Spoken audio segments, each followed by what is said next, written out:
If you clicked on this video, chances are your first dates have not gone exactly as you wanted them to. You were getting all excited saying, yeah, I'm gonna make this girl my girlfriend, she's so great, but then as the date actually began, everything just fell apart. And I know how this feels because I've been there many times. So in this video, I'm gonna take you through step by step how you can have the best first date possible and actually have a chance of things moving forward. But first, this video is sponsored by Manscaped. I'm just kidding, bro. There's no sponsor for this video. So step number one, how do you actually ask her out? What you gotta understand is so many men screw up the first date before it even gets started with how they ask the girl out in the wrong way. What you gotta understand is that the way that you frame your words is extremely important. I remember back when I was in like high school and early college, I would ask a girl out for a date, and the way I did it was just so unattractive and submissive. I would say things like, "Oh, we should go out sometime. Would you want to go out with me? Oh, if you would give me the time of day and want to see me, I would just be so grateful for that." But it's like, bro, why are you asking for her permission? It's much better to just be a guy who carries himself in a confident way, and the way you frame your words is so important. For example, instead of saying, "Oh, if you would want to go out with me," just say, "No, let's go out sometime. When are you free?" Instead of saying, "Oh, if you're into me and you like me and you want to spend time with me," no. It's better to just assume that the girl is into you and assume that she's attracted to you. Now you might be saying, "Oh, but like, what if she doesn't want to go out with me? What if she's not attracted to me?" But the thing is, if you just assume she likes you, you're going to be more confident. You're going to seem more sure of yourself, which is going to lead to you getting more first dates compared to that version of you who second guesses himself. And then guess what? If she does reject you, no big deal. Just move on. But at the end of the day, it's always going to serve you better to just assume she likes you. And it's always better to be confident than to second guess yourself. So now that you understand how to ask her out, number two, you got to understand where to go. The main thing you really want to avoid, because first you got to understand what to avoid before what to do, is you want to avoid places that are loud or hard for conversation. So for example, the movies is like the worst possible place you could take a girl for a first date. I remember this one time, I think it was during my junior or sophomore year of high school, I took a girl out to go see a movie, and she brought her friend. I was with my other friend, which, by the way, bad idea. Never do a double date for a first date, and we'll get into that a bit later. But the whole time during the movie, I was just sat there, not really saying anything, not talking, not getting to know her, not escalating at all, because you can't really talk at a movie. You can't actually get to know them, so you're not going to actually build a connection, which is the entire point of a first date. And then at the end of the date, I went to make a move, went to hold her hand, and she just said, "Oh, like, I'm not really interested. Like, I'd rather just be friends." And bro, I was so crushed in this moment. But this all could have just been avoided in the first place if I wouldn't have gone to the movies and if I would have taken her to a place where it's easier for conversation and where you can actually talk to them and get to know them. So what are some examples of some good first date locations? Well, some good ones would be to go bowling, to take her out to go play mini golf, to go watch a sunset, go to a drive-in movie, right? Anything where you can talk a lot and really get to know her. And also what's very important is you want to go somewhere where you're going to have fun. That's why for me personally, like, I know a lot of people say dinner dates are great, but for me personally, dinner dates have never really worked that well because you're just sat there staring at each other, not really doing anything, just kind of, it just feels very boring. So you want to go to a place that's going to be fun. And the reason for that is because the feelings that a woman associates with you is extremely important. You want her to associate having fun, positive emotions with when she goes out with you. Because if she has a boring first date with you, she's just gonna think, yeah, this guy's boring, I didn't have a good time, so why would I wanna go out with him again? Compared to if she has a good time with you, she has fun, she's laughing, she's gonna wanna hang out with you again because she has fun when she's with you and she associates positive emotions with going out with you. Another thing that will really help with having positive first dates is going to multiple locations. You see, so many guys are very boring and very bland with how they plan their dates. They just take a girl to one place and do one thing, which, like, yeah, that's cool and that can still be great. But compare just taking her to one place, just taking her bowling, to if first you took her to go and get some ice cream, to then go bowling after, then you go for a walk around town, then you go watch the sunset, right? You're doing multiple things on one date, which actually leads to her trusting you more because she's just doing more activities with you. So in some ways, like, you can kind of get the benefits of taking her on 3 dates and, moving the needle forward a little faster if you just do more things in one date. And now you might be saying, oh, but like, what if it's too expensive and I don't have a lot of money and I can't go to multiple places? Which 100%, you should not be spending a lot of money on a girl on a first date. It should be something that, you put kind of like low investment into because you just haven't gotten to know her that well yet. But bro, you can go to multiple places on a first date and keep it fairly cheap. Like that example we gave, right? You can take her bowling, which costs money, but then just go for a walk. Then just go watch the sunset. Like those things are completely free and they can just add to the experience and you don't have to spend a lot of money to do it. So now that you understand how to ask her out and where to go for the date, step number 3, how do you prepare for the date? Because this is what really makes the difference and actually leads to you having the good first date and not getting super nervous in the first place. Step number 1, you gotta have a plan and you gotta be a leader. Where so many guys screw up on dates is they look to the girl to make the plan because they've heard, oh yeah, dating should be 50-50. She should do some planning. She should do some leading. Absolutely not, okay? While that may sound good and that may sound correct, in the modern world, women just aren't as attracted to a man who submits compared to a man who actually leads them. So that's step number 1. You gotta have a plan. You gotta be a leader. You gotta know where you're going. You gotta communicate. So that's step number 1. You gotta have a plan, you gotta be a leader, and you gotta communicate that effectively with her. Then the next thing I found that really helps when preparing for a first date is getting your social battery going beforehand. Now, what exactly do I mean by this? Well, all the time before I used to go on a first date, I would just be sat in my room by myself, playing video games or not really doing anything social, just like being all to myself.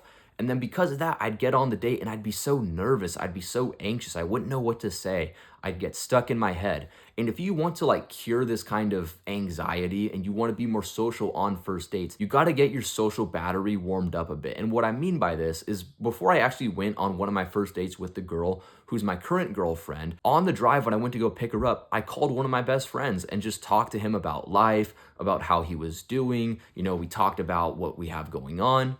And just having that simple conversation before I went on the first date kind of made me, not feel as many butterflies, not feel as nervous. And when I got to the date, everything just flowed so much more naturally and I felt so much more confident in myself because I had already gotten that social battery going beforehand. Now, step number 4, you got to understand how to actually speak to women attractively. The main thing you want to avoid is the job interview vibe. Now, what do I mean by this? Well, if you've ever been to a job interview, what is it usually like? They're just asking random question after random question. Oh, what are your strengths as an employee? Oh, where have you worked in the past?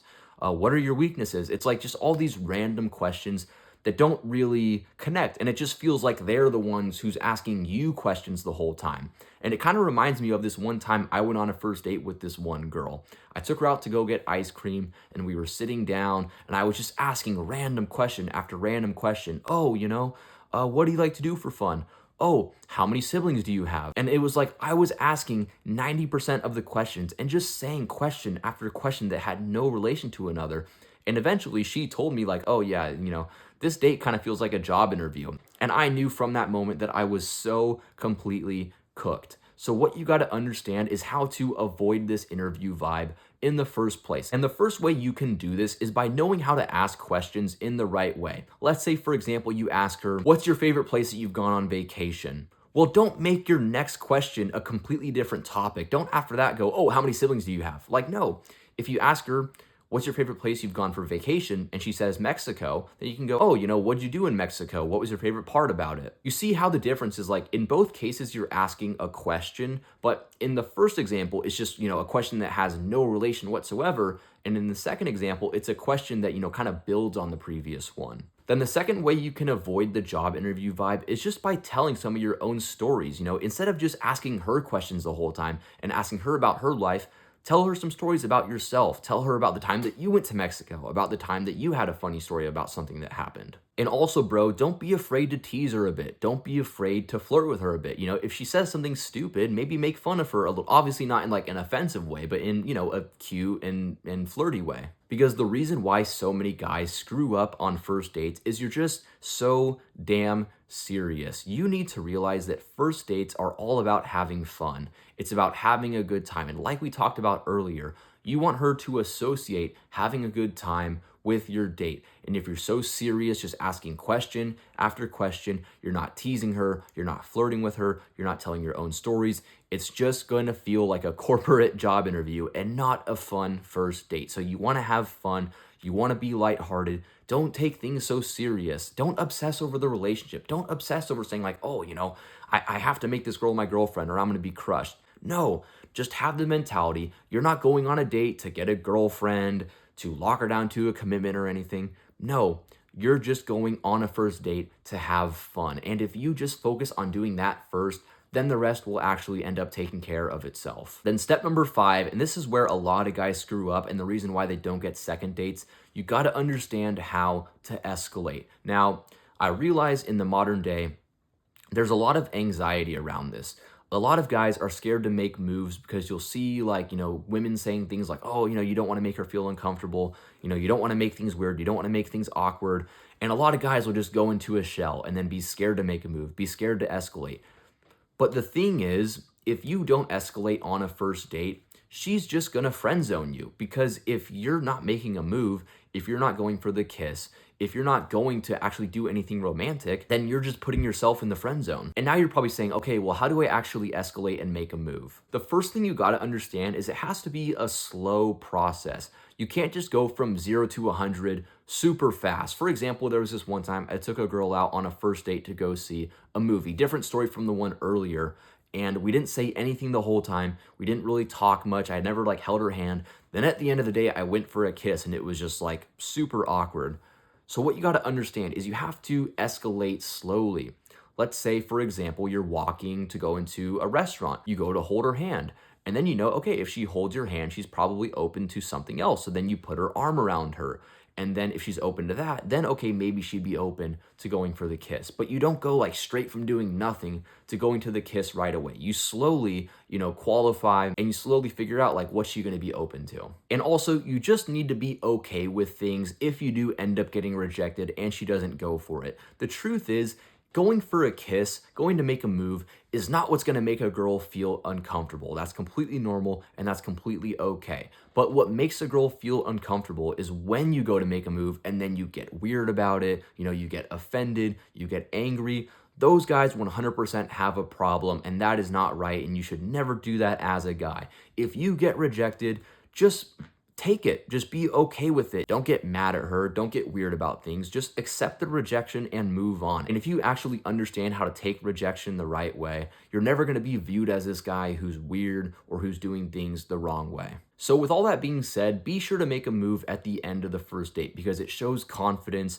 It shows that you're a guy who believes in himself. It shows that you're a guy who knows how to lead. And bro, if she goes for it, then like, okay, I'll probably get a second date and she likes me back and it'll increase her attraction in you. But if you don't make a move, if you play scared, you will not get to where you want to be. It's just like how in sports, the quarterback, the basketball player who plays scared, who plays to lose, never does better than the guy who just plays to win and just does his best and accepts the result for what it is. So anyways, bro, I hope you found that this video helped you out and I hope it leads to you having better first dates in the future. And if you feel that it did, be sure to leave a like and subscribe so more young men can see videos like these and improve their dating lives. I'll see you for the next video, bro.